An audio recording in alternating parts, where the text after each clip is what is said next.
a day where we as Kenyans are turning a new leaf, where we as Kenyans have come together and agreed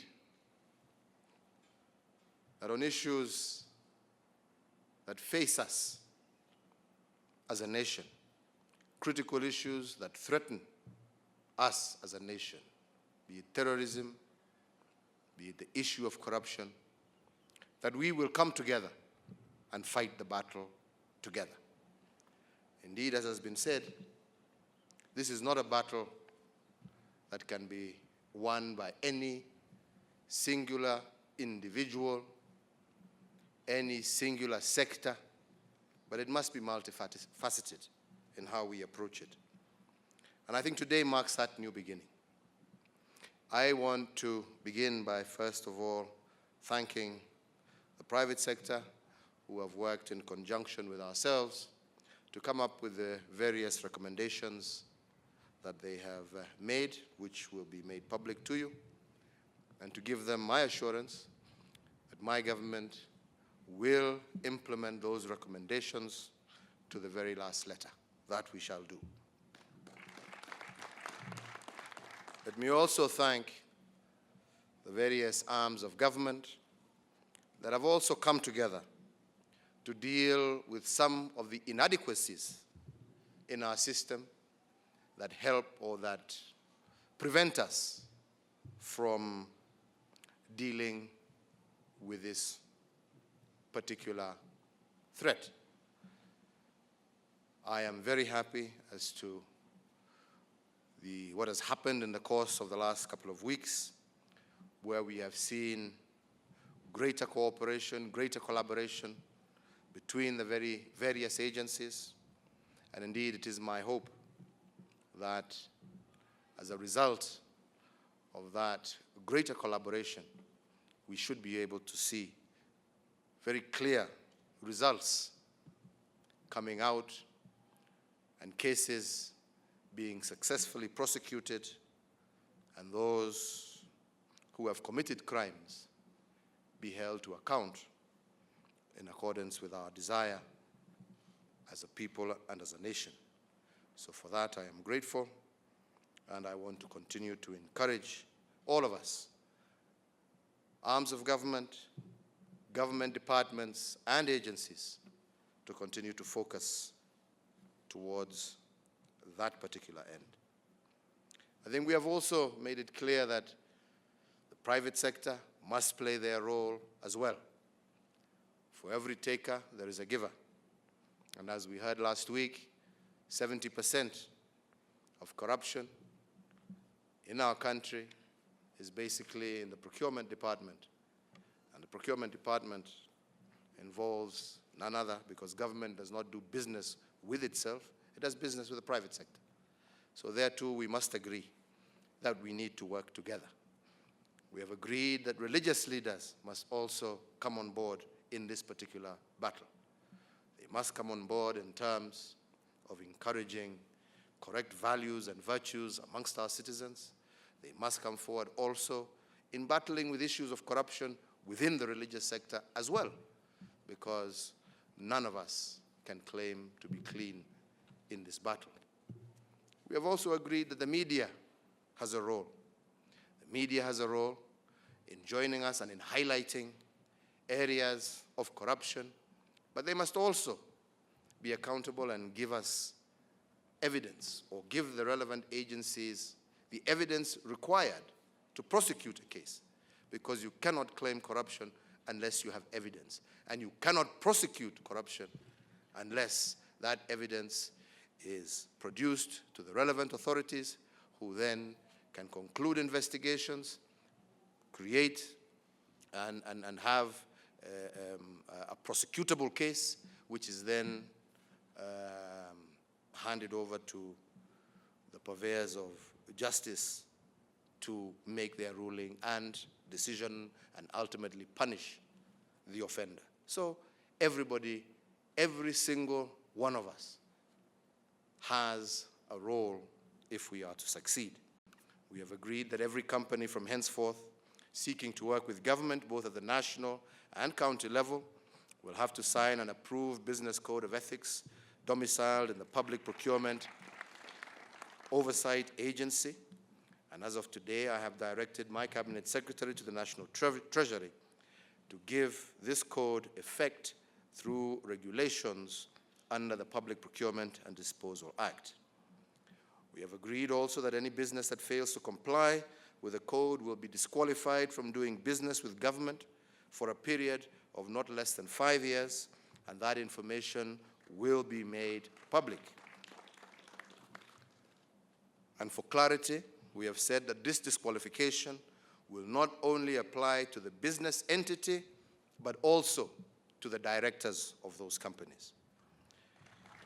It has also been agreed that companies and their officials guilty of breaching the code will further be delisted from all business associations, and I call upon the business associations to comply with this requirement.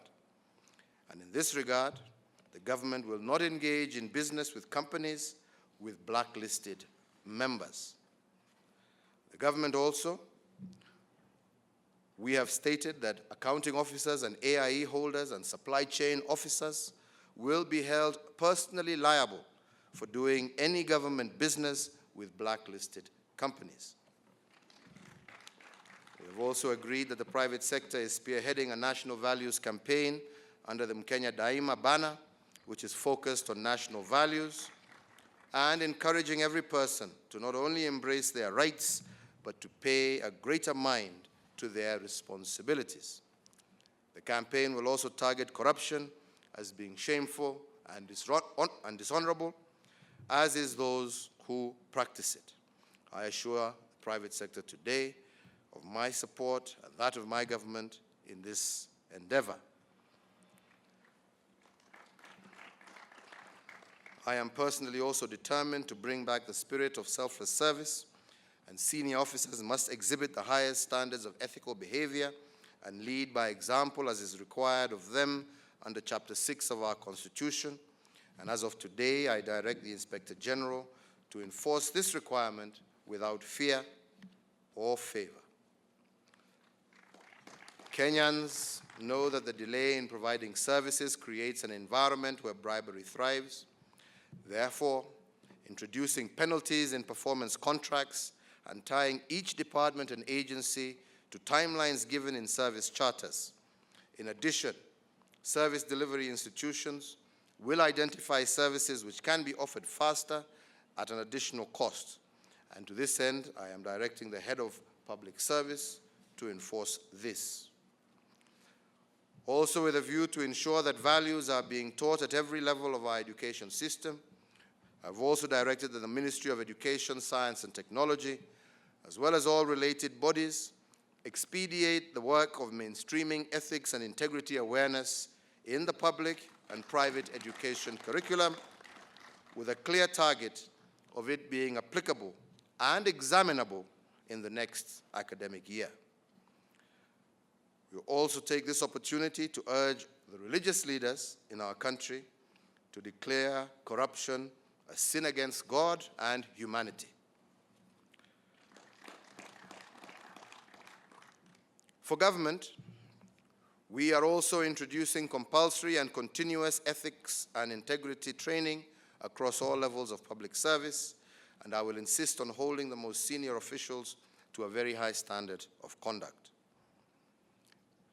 With regard to the rule of law, as you have heard, we have received the proposed bribery bill, and this bill will focus on the supply side of corruption and on those who give bribes to induce public officials. Amongst other measures, it will also penalize the failure by the commercial sector to prevent bribery, and today I direct the Attorney General to begin the process of passing this into law as soon as possible. We have also signed mutual legal aid agreements with a number of countries that have committed to identify and to deal in their jurisdictions with illicit wealth acquired in Kenya, and we look to signing more such agreements and to follow them up for implementation. And towards that end, we also want to become stronger players in the diplomatic area in encouraging actions that promote global financial integrity, for we must make the world as inhospitable for corruption as it is for terrorism financing. And I urge all our partners to enact similar laws, because we know that bribery knows no boundaries, and we are grateful today to have the British High Commissioner join us at this session, showing their own commitment in supporting us in this particular fight. I am also directing that the Attorney General to complete the works with all stakeholders to quickly enact a whistleblower protection legislation that will ensure that those who come forward with information on corrupt practices are protected. We have met with the Governor of the Central Bank of Kenya, as well as with the head of the Financial Reporting Center, to discuss and agree with them how we can ensure that the banking system is not used to launder the proceeds of theft and fraud. And from today, we have agreed that those banks that break our anti-money laundering laws and regulations will, at a minimum, lose their banking license. But it shall not just end there. The directors and senior officials of such banks are now on notice that they will be pursued relentlessly, individually and collectively, in accordance with the law, should they succumb to the lure of breaking our anti-money laundering laws and regulations. And finally, the Central Bank and the Financial Reporting Center are, as a matter of urgency, strengthening their supervision capabilities over all banking institutions. We have also held discussions with the Honorable Chief Justice, and he has committed to work with through the National Council of Administrative Justice to actualize fast-tracking prosecution of corruption and economic crimes as envisioned in the Anti-Corruption and Economic Crimes Act. And he has also assured all of us that he will be making every effort to ensure the speedy setting up of a division of the High Court on corruption and economic crimes, with a view to ensure that we have the necessary institutional framework to sustain this war against corruption. And to that end, we will review the legal and institutional framework on customs and border protection. Again, in the meantime, I've also directed the head of public service to ensure that all staff working in the Kenya Revenue Authority, Customs and Immigration Departments to undergo integrity and competency vetting by an independent multi-agency vetting mechanism. In order to streamline government and thereby also reduce opportunities for theft and wastage, we will also immediately enact the Parastatal Reform Bill. This is the least that we can do to reflect the prudence that the Constitution enforces upon us. Last Friday, as some of you may be aware, the Attorney General presented me with the recommendations by the Task Force on Review of the Legal Policy and Institutional Framework for Fighting Corruption in Kenya that I called for last March during the State of Nation address. I have directed him today to immediately follow up the implementation of the recommendations made, particularly prioritizing those that will ensure we fulfill our goal of building strong cases, reclaiming assets, and achieving convictions. Within government, I will lead a national coordinated effort bringing together Parliament, the Judiciary, the devolved governments, the Department of Public Prosecutions, the Ethics and Anti-Corruption Commission, the Asset Recovery Agency, and the Financial Reporting Center to reverse perverse incentives that lead to corruption and closing the loopholes that dishonest individuals use to steal, as well as to tighten our legislation work to improve our investigations and prosecutions. We are also directing that with immediate effect, no public goods and supplies will be procured at prices above the prevailing market prices by any public agency at the national and county level. The Public Procurement Oversight Authority shall henceforth publish its periodical price reference list for goods and services. I'm also directing that PPOA to provide to my office a compliance report on this directive once a quarter for action in accordance with Article 2265 of our Constitution. Delay in government making payment for goods and services it has received plays a big part in creating incentives for bribery and rent-seeking. So today we're also announcing that every accounting officer shall be held responsible for ensuring that all payments for goods and services are paid in a timely manner as prescribed in the supply contracts. The Ethics and Anti-Corruption Commission, the Criminal Investigation Department, as well as the Asset Recovery Agency, which we are operationalizing immediately, will institute proceedings to recover monies from companies that, through collusion with public officials, supplied above price reference lists. On the other hand, private sector vendors who do not deliver on time or deliver substandard goods will be penalized and barred from any future supply of government goods and services. Kenya, as we all know, has very high standard of quality of people in IT, and we want to tap on this homegrown talent to develop accessible technology platforms. And I call upon today our Kenyan innovators to develop accessible technology platforms that allow citizens and customers to report bribe demands, inordinate service delays, and corrupt practices in government departments. The data produced by these diligent young people will be published and available to the presidency to hold responsible officers to account. We have also stated as a government that all accounting officers, AIE holders, and supply chain officers will be held personally liable for approving or allowing any supply of goods and services with companies that have been barred. We're also directing that where any public officer has, through their actions or inactions, caused loss of public resources, that a surcharge of the said public officer, in accordance with Article 2265, 201D, and 232B of the Constitution, be done. Any individual director or corporate entity from the private sector who aids, abets, or participates in supply of goods and services in violation of Articles 201D, 2265, and 232B shall be subject to proceedings to recover any loss of public funds, and they shall be liable for every available criminal sanction and shall be debarred, as I said earlier, from participation in public procurement for a period of 5 years. I am also directing the Chief of Staff and Head of Public Service to oversee the integration of all government digitization to allow for cross-referencing between various government databases and to facilitate multi-locational access by enforcement officers. Indeed, it has come to light that the designs of plans and budgets is increasingly becoming vendor-driven.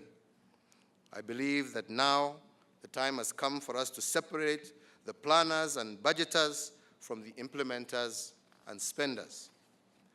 To this end, today I have tasked the Chief of Staff and Head of Public Service to design an Office of Management and Budget under the Presidency.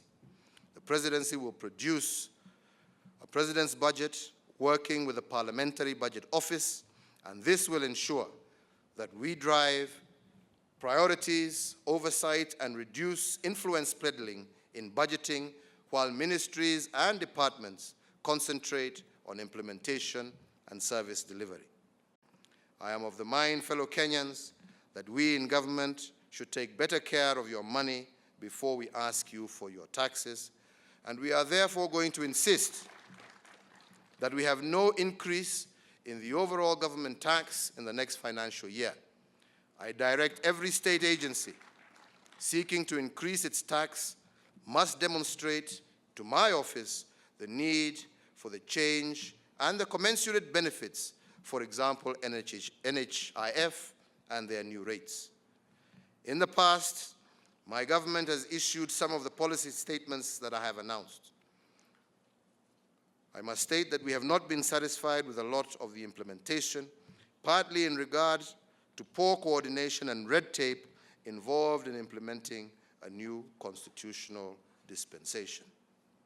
For this reason, and from now henceforth, the head of public service will be reporting to me on a weekly basis on progress in implementing the measures that we have announced today. I believe that corruption is a standing threat to our national security. The bribe accepted by an official can lead to a successful terrorist attack that kills Kenyans, and it can let a criminal off the hook for them to return to criminal harming of Kenyans. Terrorism itself continues to be a national security threat. The damage to our economy put millions of lives at peril and undermines our very aspirations as a nation. Therefore, in conjunction, we are declaring with immediate effect corruption as a national security threat, and I direct that all security agencies, the Ethics Anti-Corruption Commission, the Asset Recovery Agency, and the Financial Reporting Center to take cognizance of this. And indeed, last Friday, I nominated the chairperson and members of the EACC, and I have transmitted their names to the National Assembly for vetting. The National Intelligence Service should pursue information and intelligence on corruption and bring it to my attention and to the attention of the relevant investigating and prosecuting bodies. The National Security Advisory Committee, therefore, is instructed to add corruption, particularly that which impacts security, in its agenda and advise the National Security Council as required. I want to lastly again urge the DPP, the EACC, the Judiciary, Parliament, and the private sector, as well as religious leaders and all Kenyans, including government officials, to rally around our path of transformation. The only way we will make it to Vision 2030 and beyond as a prosperous, secure, and dignified nation is for us to relentlessly fight the evils that are abuse of office, fraud, bribery, and wastage. We as a country can win this fight, not least because Kenyans, for the first time in decades, have strong tools to demand accountability. The Constitution we passed has provided for ample provisions which, when implemented, not only in letter, but in spirit, hold public officials, and indeed all 40 million of us, to account. We will, my friends, make it expensive for anyone stealing from Kenyans and denying them education, health, security, the infrastructure, and other services that they work so hard to receive from their government. I therefore today call on every Kenyan to be the eyes, ears, and voice of this redoubled national effort. And my office will spearhead these actions and hold everybody I have mentioned today responsible to deliver on their part. I thank you. May God bless you, and may God bless Kenya. Thank you very much.